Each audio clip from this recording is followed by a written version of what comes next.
Geelong Town Hall has been the home of local government here in Geelong since 1855. This iconic and historic building was the result of a design competition. 12 designers put in their entries, and I think the grand total cost of construction came in at around £35,000, or roughly $70,000. Well, now the City of Greater Geelong is looking for a new home. It will be a new civic centre in the centre of Geelong, and this building will become part of an expanded Geelong gallery. We're about to go inside and speak to the Mayor of Geelong, Bruce Harwood, to talk about what is in store for the next town hall for Geelong. Well, Bruce, thank you for having us in to talk to you today. We're at the beginning of an exciting journey, I think, into what will be the future of the home of the City of Greater Geelong in terms of its operations in central Geelong, and also for this building and the next iteration for it. So tell us where we're up to. Well, where we're up to is a bit more discussion about the civic accommodation and the consolidation of council operations. It's been a discussion being around for some time, but we're now in a position where we will hopefully consolidate our 9 sites that we currently have around the CBD area, bring them into one accommodation building, hopefully nearby in the CBD, and that will be a catalyst for a whole range of other things to occur in and around the Arts and Culture Precinct and the CBD area. But fundamentally, it is about the inefficiencies and the poor productivity of council at the moment, which has been well identified, and the cost associated with that. So we need to consolidate our business, bring it into one office, and so when the community come in to do their business, whether it's pay their dog registration or make an inquiry of planning, whatever it might be, they're in the one building, so all their questions can be answered within the one building, as opposed to currently they need to sort of move around the city to different sites. So that will be a huge plus for productivity and efficiency for the community and for the organisation. And as I touched on, with City Hall coming out of its existing building, allows the Geelong Gallery to come in, which is, I guess, a plan they've had for many years. I don't know if the community realise that most of their holdings, their actual stock, I think it's about 90%, it's actually held in storage. It is, yeah. So we actually don't get to see their full value, their full offering. But the intent is to bring the gallery through. There'll be quite extensive works that will need to be done through here internally. So we'll certainly be seeking help from the state and federal government in that space. I think with the civic accommodation building to come on in the near future, it gives us a great opportunity again to build a structure and a building that has that wow factor, has that sort of building that people have a lot of pride in, and a lot of like, look at us, we built for the future here. Like, the library is a great example. So we're very cognizant of what we're going to build, because it's a community building. The community will own the building, so we want to give it that wow factor, and also give it that functional factor. When people come in, they can actually move through the building seamlessly to get their work done, and what they need to do in engaging with council. So it has to be very functional, but it still has to have that wow factor. And we want to have an open sort of plaza area where people can come in and sit down and enjoy that space. So sort of almost like a town square feel about it. Yeah, and we'll look at the design, how we can incorporate that into it. It's very important to us. It's important where it's located that it does stay fairly central. We want people to have good access, and we don't want to be too far from the railway station. So what are our options, Bruce, in terms of location? Because that's going to be one of the key things that obviously people are going to be really interested in. Yeah. Well, in the late 2000s, early 2010s, we purchased some land, or the city purchased land over in Mercer Street, which we hold today. So that's a site we're certainly considering. We have the little Railway Street car park, which offers some really good ideas and potential there. The Haymarket site we've had a look at, and a few others around the CBD. But I think really we want to stay down the, I guess you'd call it the northern end of the city, north-west corner, purely because we want to stay close to the home of local government. We want to stay close to Johnson's Park, and stay close to the railway station for that access and obviously the amenity of Johnson's Park. So that's where our thoughts are at the moment. But we've gone to an expression of interest for property holders in the CBD to come and talk to council with what property they might have, and it might be something that we haven't been able to consider, but they might bring a proposal and say, look, here's our property, or here's our land, this is what we could do here, this is what we're prepared to offer council. Then we might be able to have a discussion that we perhaps hadn't thought of. So we're trying to cover off all those bases. We don't want to go down to a particular path, and then someone comes in and says, oh, you should have told us you were doing that. We could have had a chat. Which is sort of a similar model to what we saw with the WorkSafe building and the NDIA building particularly as well. Yeah, exactly. You want to try and explore all your options and then make a decision that you think is going to suit best for the community and for the council in general. So, Bruce, does it feel like the time is right for this move now? Because it has something that has been on the cards for quite some time. Oh yes, yeah. I mean, the discussion started back in the early to mid 2000s, and it was recognised that we were inefficient. Our productivity was poor because of the 9 or so sites we were working out of. And council actually looked to purchase the building in Brougham Street, where they currently occupy, and we were unsuccessful at that auction. So it didn't solve the problem of the future needs. So we looked at purchasing some land, which we did in Mercer Street. So that was sort of the next step after that, or around that same time. So now we're in a position to have the discussion about, okay, we do need to address this. We need to get on with it. So we're now identifying a building of about 10,000 square metres. We're saying about 120 car parks. We're being very deliberate with a smaller number of car parks. And also, as I was talking about, some open space area for the community as such. So, yeah, they're our initial sort of thoughts. And you talked a little bit about the funding model that has been closely looked at. Is that predicated on sale of properties that the council already owns? It's a combination. One will be looking at sale of existing assets. Council holds over 6,000 parcels of land and assets. 6,000, yeah, extraordinary. It is, and I guess that's as a result of the amalgamation process. So, Geelong's 1,200 square kilometres, of which the city owns a lot of different parcels of land, and some of those are left over from bygone eras where we had a maternal health centre or a childcare centre that's no longer in operation, but we still hold quite a sizable piece of land as a result, which is sitting there dormant basically.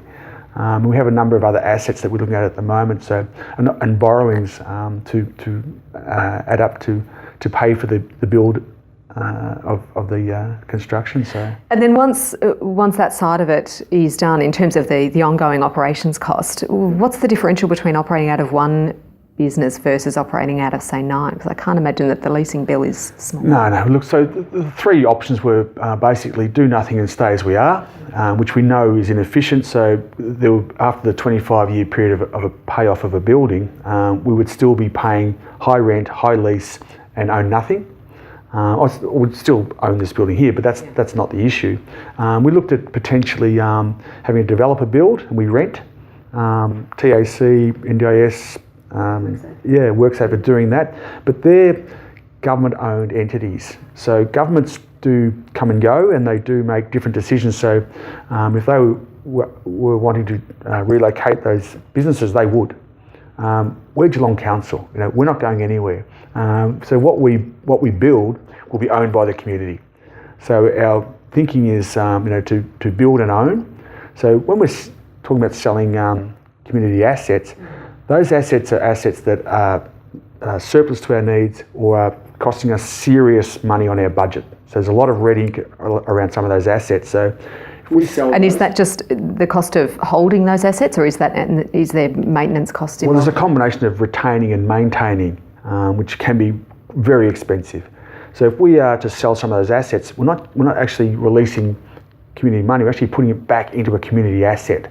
So, but into a positive community asset, not a negative community asset. So that's important to understand from an economic perspective, that we're actually building a community asset. So what we build today will hold its value for ever and a day, and it'll be owned. So there'll be options for council in the future as to what might happen, but the fact is it's our asset, we own it, we put our community money into that asset. And disability access? Absolutely, yeah. So we have to factor that in. That's normal discussion about how people with disabilities will come into the building and be able to be serviced in a very seamless manner. But I think even one of the areas and there was an interesting forum recently about disability access in Geelong and trying to make Geelong into a best practice city in that space.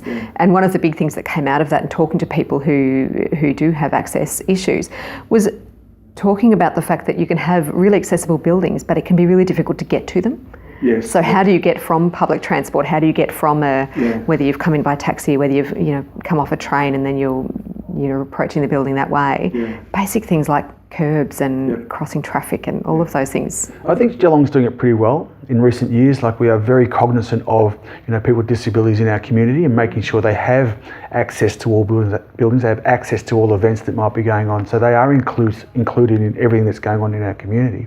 That's very top of mind when we're having these discussions about everybody being able to access the building, everybody being able to be treated equally in that space. So that's why we're having that sort of thought about, let's try and stay close to our major public transport hub, which is obviously the railway station, and what that might mean there in relation to, once people come out of that area, how do they move across into a civic accommodation area. So that'll be all top of mind when we're looking at the access conditions. Yeah. Now, I imagine, Bruce, there's some extraordinary examples of how this has been done well even in reasonably close councils to us. So things like City of Casey, the City of Cardinia building. Yeah. Tell us a bit about those and about what you've seen out of those, and what, I guess, a bit of the feeling within council is in what the design opportunity this building creates. A couple of our councillors and general managers went up to have a look at Cardinia and Casey, and what they came back with was very futuristic. A combination of hot desking, which is where basically the staff don't own a particular space or desk, but they come in, they're able to log in on their computer, and they're at the office, and they're engaged in their work. To still having some capacity of office space where you need to have particular meetings with staff and or the community. So it's a different combination of how a building might look and operate. So the 10,000 square metres we're looking for to build into the future actually may be reduced with technology, because as we've seen now, you can be at home on your computer, on the screen, live, and you might be sitting at your kitchen table, but for all intent and purposes, you're at the office. You've got all the information you need, you've got all the documentation, and your workload's all there in front of you, so you're actually working.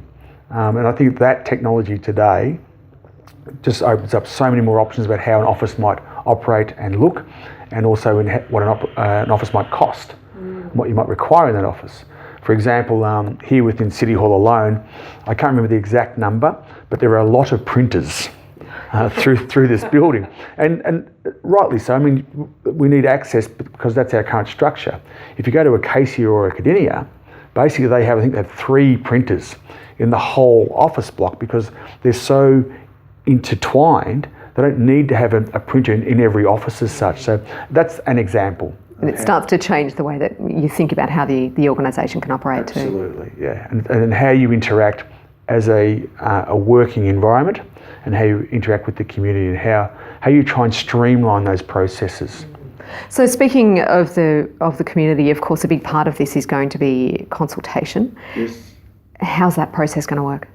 Well, we're going to go setting up an online capacity to log in and give your thoughts on the initial information that we have about what it might mean, and some people might have an idea where it might want to be situated, how it might look. And we touched on before how it might look. We're now a UNESCO City of Design, so we're branding Geelong, a clever, creative city of design. So no pressure. There's a lot of pressure. Just make it good. Yeah, we'll just make it good.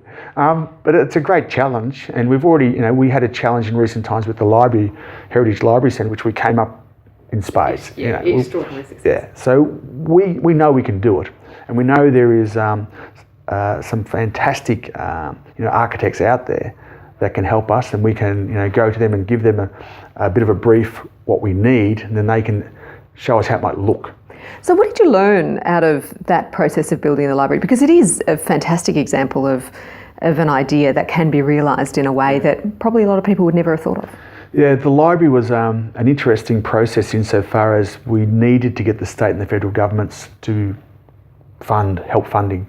And that was quite a process, but we got there. So it was a really good, tripartisan process. But with this one, the council's going alone. But as I said earlier, we will need help. It is about the big picture. City Hall coming out, consolidating, gallery coming into City Hall, arts and culture precinct continue to evolve. The post office is a part of that puzzle. That's up for sale now with some genuine interest, which is fantastic. We could then extend Little Mallow Street through to Fenwick Street, potentially close off Jerringham to Fenwick. Then we've got a designated 21st century arts and culture precinct. Which is just the options of that, and the idea of what that can become is really extraordinary. So that's a little piece of the vision of the CBD, of which there's many other parts. But if we were able to do that and say in 5 to 8 years, which is a long way, but it's not a long way away. Not when you're talking about building. It would be fantastic to see Geelong in that space. And we're talking about trying to have up to 10,000 people living in our CBD area. It's a bit of a build and they will come scenario. If people come and they've got an interest in Geelong and they have a wander through and they go, gee, I'd like to live here, but it's not quite there yet. They see little Mallup Street, they see, the Mercer and the Miramar coming on in the Western Wedge area. They see the NDIS buildings, they see the change happening. They see the medical precinct growing. So they're seeing it, but it's not quite there.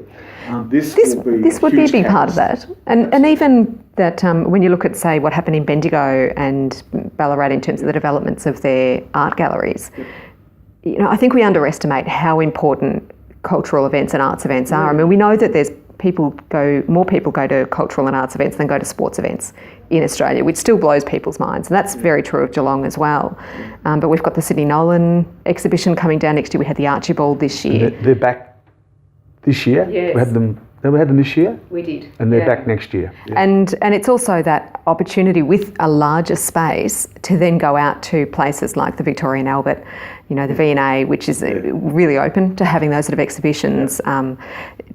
Museum of Modern Art in New York, lots of those places will have are looking for those destination galleries now that are outside of the capital cities, which is such an opportunity. And we saw exactly that in Dundee in Scotland. There's a V&A just finished construction, just was opening about the week after we were there. Which is an extraordinary thing. It's an extraordinary thing to have a V&A outside of London. Oh, absolutely. It's unheard of. But they pitched their story about how they changed their city, basically turning their city back to the water, putting a lot of effort and money into their university, really investing in their CBD, things that we've learnt. Yeah. And when you go across and actually see it and you talk to the people there and you see how they've responded, it just gives you that confidence that, yes, we are in the right space, we're doing the right thing. And to actually see it, it's quite empowering. So we come back here and go, right, we need to do this because this is the result you will get. So that's where we're heading. Well, that's exciting. Yeah. And a couple of quick ones before I let you go. Timing, how long can people be keeping an eye on things? What can we expect in the near future? Well, it's out there and live now. So we'll take some community feedback and then hopefully we'll keep the progression going strongly. So look, I'd say by early in the new year, we'll have a lot more answers to the questions of location.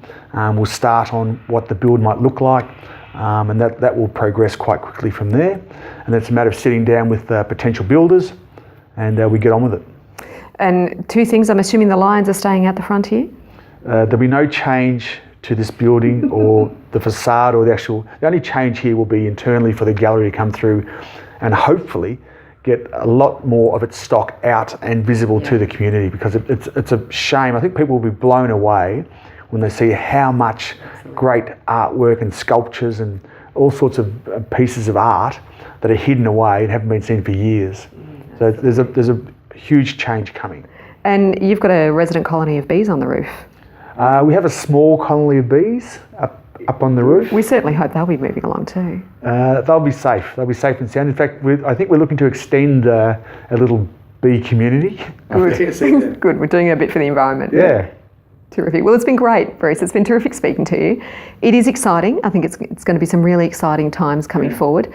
I'm sure that there are going to be some headaches involved as well at certain points, but anyone who's built anything will know that nothing ever happens easily.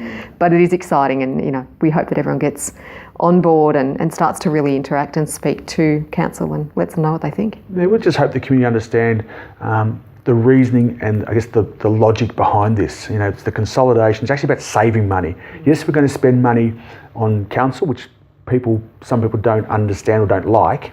But if you look at the bigger picture and what's really behind it and the building of a community asset which we own and everything else that goes with that, it's a good story to tell. So I'm hoping the community have confidence in what we're doing and ultimately stand back and go, that's a good result. No, I think we've seen with the library how well it can work. Yeah. So the bar has been set. Okay. Thanks. Thanks.